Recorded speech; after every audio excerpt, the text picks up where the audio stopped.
In the harsh winter of 1847, a chilling discovery was made by workers at the Millbrook Falls Textile Company, a find that would cast a long, dark shadow over the small industrial town of Millbrook Falls, Maine for generations to come.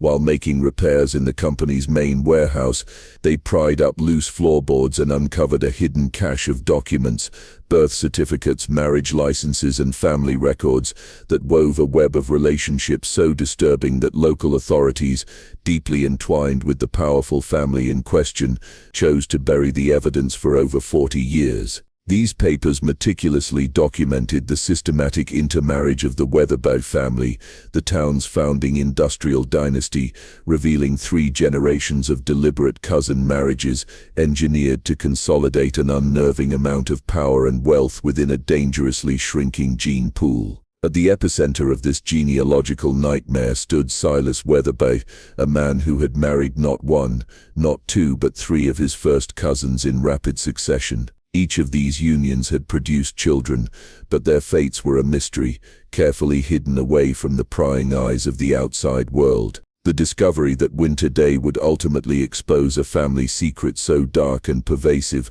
that its maintenance had required the complete complicity of doctors, clergy, and local government officials, all working in concert to protect the Weatherbe name and their monstrous legacy. The town of Millbrook Falls in the 1850s was a stark monument to American industrial ambition. In just 2 decades, it had transformed from a sleepy farming community of scarcely 300 souls into a bustling textile center boasting over 2,000 residents. This dramatic metamorphosis was orchestrated entirely by the vision and ruthless business acumen of the Weatherbe family. Nestled in a valley where the Millbrook River carved through the wilderness, the town possessed the perfect combination of water power and transportation access, making large-scale textile manufacturing not just feasible, but immensely profitable. The Weatherbe Textile Company dominated the physical and economic landscape like a feudal castle, its long red brick buildings stretching for nearly half a mile along both banks of the river.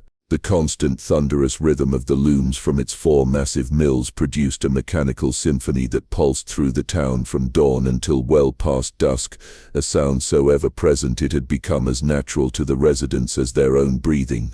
This relentless noise churned out cotton cloth, wool fabric, and finished garments that were shipped to markets as far south as Charleston and as far west as Chicago. Silas Weatherbe stood unchallenged at the apex of this industrial kingdom, a figure who commanded respect that was increasingly tinged with fear. At 43 years old in 1854, he possessed the lean, angular features of his Puritan ancestors, coupled with an aura of unwavering determination. His dark hair was already streaked with premature silver, pulled back severely from a face dominated by sharp cheekbones and eyes of a piercing winter ice blue. Those who worked for him had quickly learned to read the subtle signs of his moods.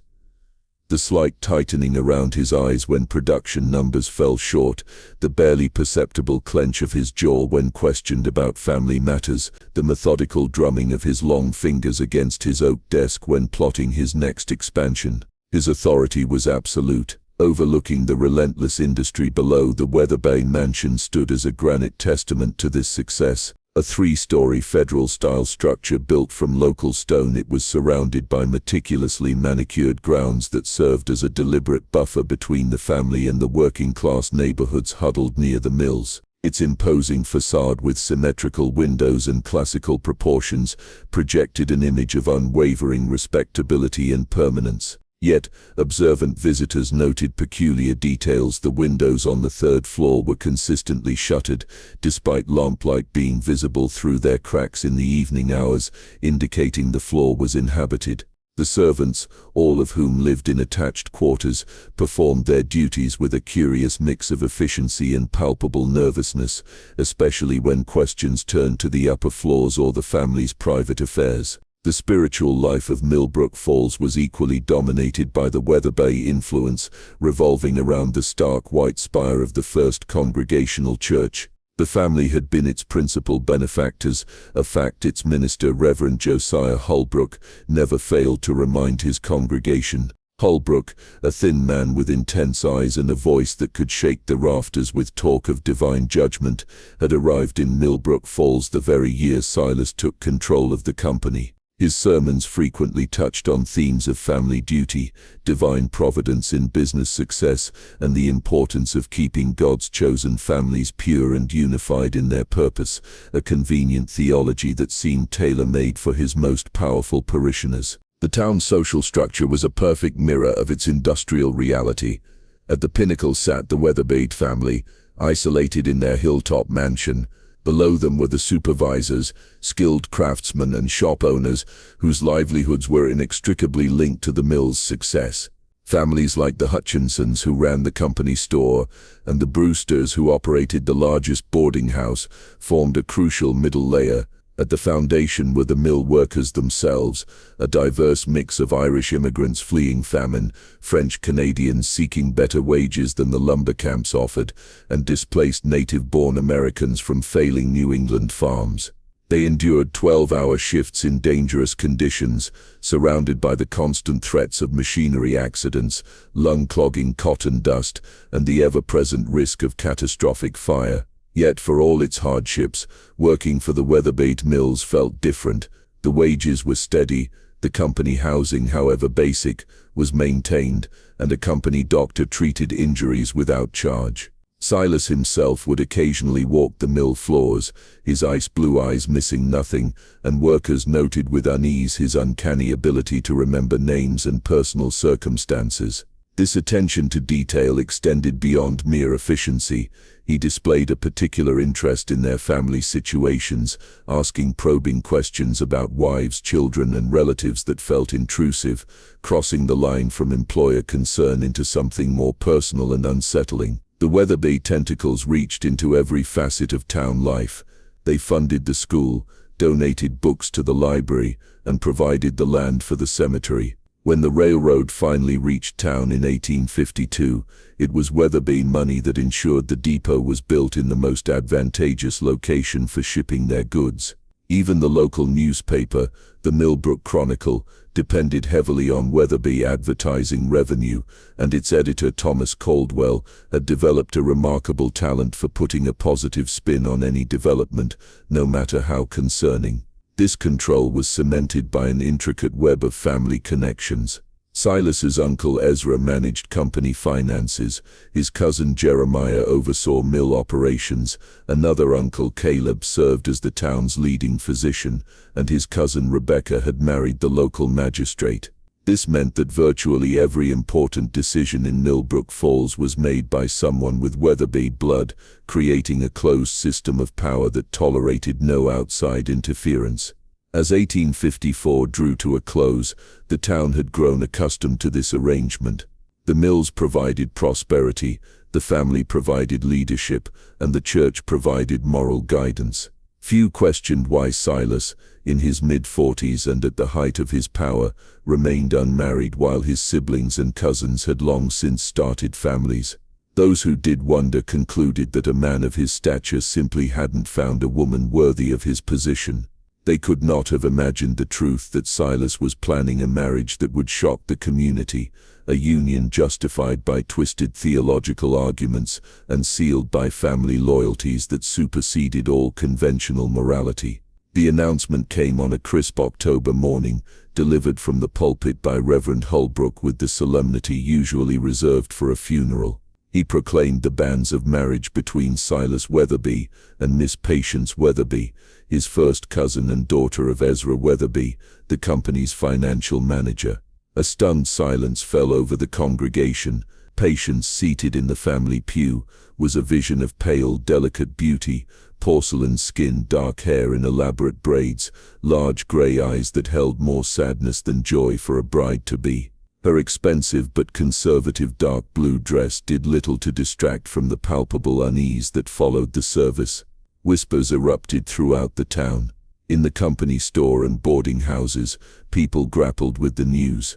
The French-Canadian workers, raised with strict Catholic teachings on consanguinity, were particularly disturbed. The Irish, though more pragmatic, voiced concerns about the children, repeating old warnings about weak minds and twisted bodies being the price of such unions.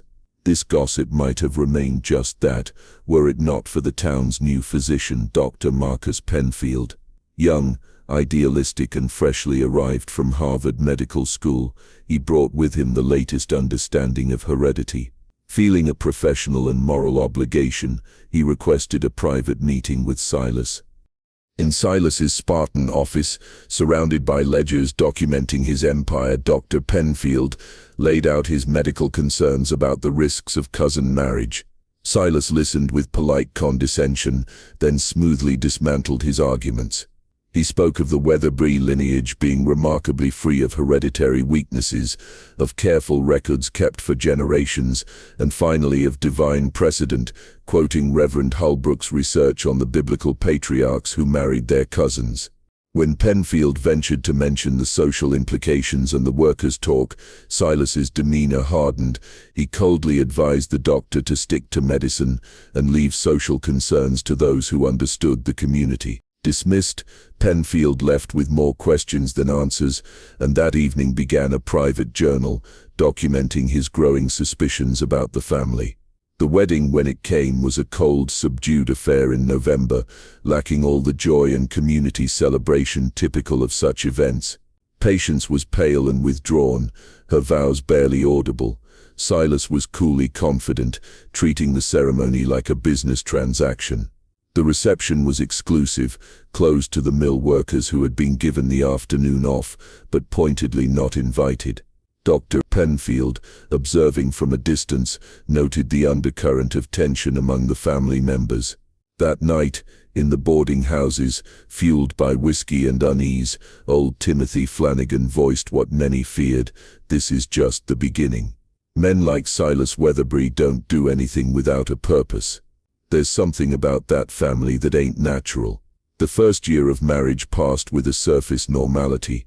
The business prospered, and Patience became a fixture at social events, though observers noted she grew increasingly thin and frail, her movements careful and measured. When Dr. Penfield cautiously inquired after her health, she politely deflected, stating that her Uncle Caleb understood the family's particular constitution. Penfield's journal entries began to speculate that the family's intermarriage was not about wealth, but about managing something in their bloodline. The community's attention was briefly diverted by a fire in one of the mills, but during this crisis, Dr. Penfield received a clandestine visit from Martha Brewster, the boarding house owner. Nervous and seeking his discretion, she revealed a pattern. 3 good workers had abruptly left town without their belongings, each right after they had been asking questions about the Weatherbe family, about the cousin marriage, the family tree without branches, and why the Weatherbe children were never seen at the town school. The timing of their dismissals and their rushed departures suggested coercion, not coincidence. This unsettling news was soon overshadowed by a shocking announcement. Patience Weatherbe had suffered a nervous collapse and was confined to her bed. Even more disturbing was the subsequent news that Silas was to marry again, this time to another cousin, Prudence Weatherbe, daughter of Dr. Caleb. The marriage was to proceed as soon as the ailing Patience could give her blessing. Reverend Holbrook delivered a sermon defending the arrangement as part of God's mysterious plan for the family's special burden. Dr. Penfield, hearing this, knew it for what it was, a crafted justification. He confronted Silas after church, offering his medical services for Patience. Silas coldly refused, declaring her health a private family matter. Days later, Patience was dead. Her funeral was a small private affair. 36 hours after she was buried, Silas married Prudence in a ceremony so private the town learned of it after the fact. This callous haste shattered the community's tolerance. The whispered conversations became open, fearful discussions about what other secrets lay behind the family's respectable facade. Prudence, older and more vibrant than Patience, nevertheless possessed a nervous energy that suggested immense internal pressure. The marriage marked the beginning of the town's dark years. Dr. Penfield noted a new pattern. Questions about the family ceased entirely. Workers who had been curious found themselves assigned to dangerous jobs or denied time off. Company housing became a tool of control. Cooperative families received upgrades and rent reductions. Potential troublemakers were subjected to sudden punitive inspections. Mrs. Brewster, pressured by the Weatherbe-controlled town clerk to spy on her tenants' conversations, reluctantly agreed to save her business. But first, she gave Dr. Penfield her own secret notebook, a log of disturbing observations. It documented how misfortune befell those who questioned the family: lost fingers, dismissed children, sudden evictions. Most chillingly, it questioned the missing children. Both Patience and Prudence had shown signs of pregnancy, yet no children were ever seen. The shuttered third floor, with its lights and secretive servants, loomed large in her entries. "What are they hiding up there?" she had written. Dr. Penfield began his own surveillance of the mansion. By night he observed the same 3 women servants carrying linens, basins, and medicine bottles up to the 3rd floor. And in the quiet hours after midnight, he heard it, not adult weeping, but the sustained, exhausted crying of children. His worst suspicions were confirmed. The investigation breakthrough came from Mary Catherine O'Brien, a young, sharp-witted Irish maid hired temporarily during Prudence's illness. Unburdened by the fear that silenced others, she sought out Dr. Penfield, the one man in town not under Weatherbe control. In his office, trembling, she described the nightmare on the 3rd floor: 6 locked rooms occupied by children of all ages, each displaying severe physical and mental abnormalities, the unmistakable results of generations of inbreeding.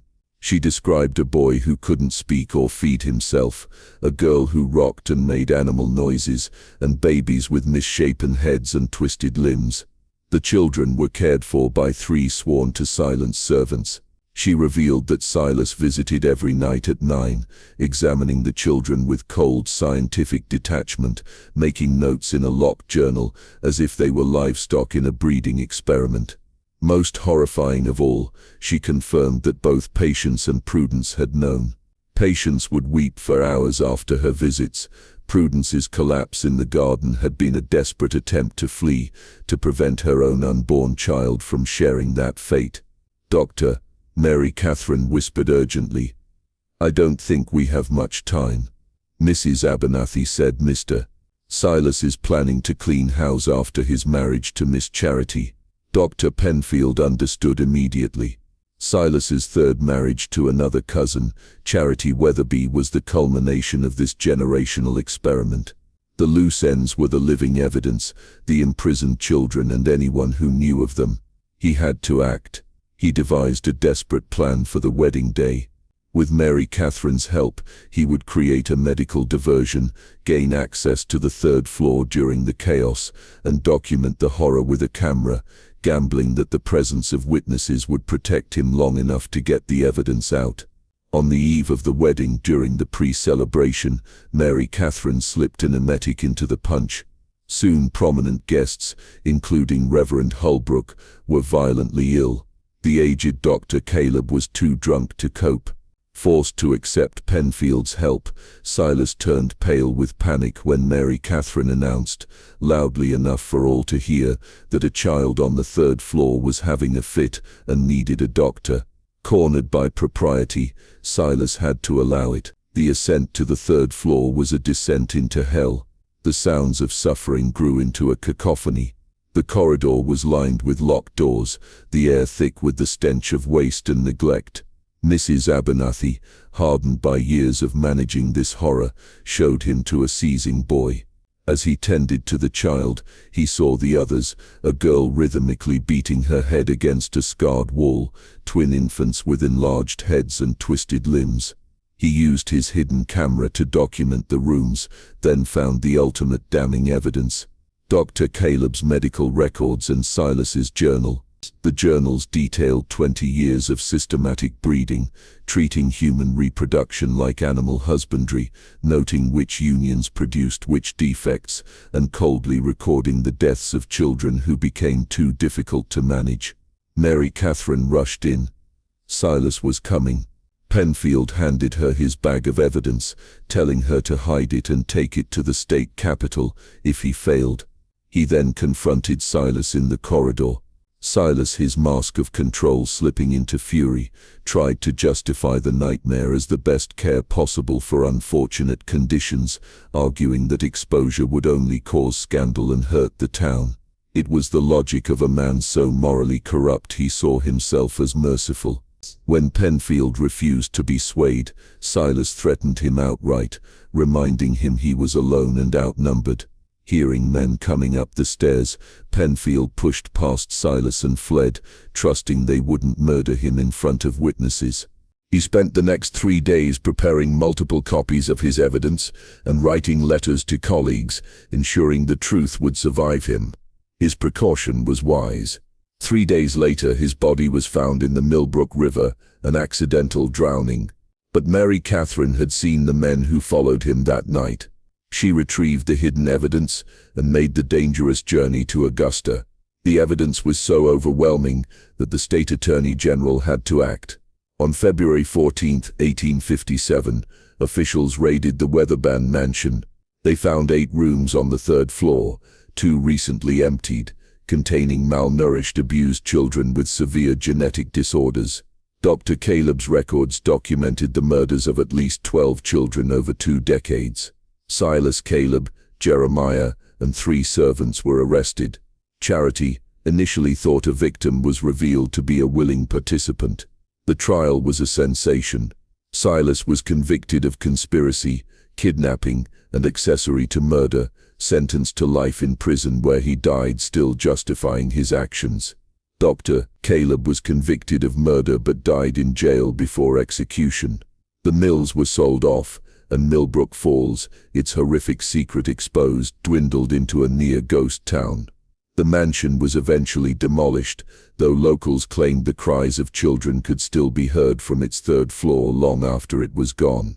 Mary Catherine O'Brien, with state help, relocated to Boston and built a new life, never speaking publicly of the horrors she witnessed. The surviving Weatherbe children were placed in institutions. The least affected was adopted, though he passed on the genetic consequences of his heritage to his own children. The case became a landmark, contributing to child protection laws and medical understanding of heredity, a permanent, grim lesson in the horrors that can fester when absolute power is combined with moral corruption and enforced by community silence.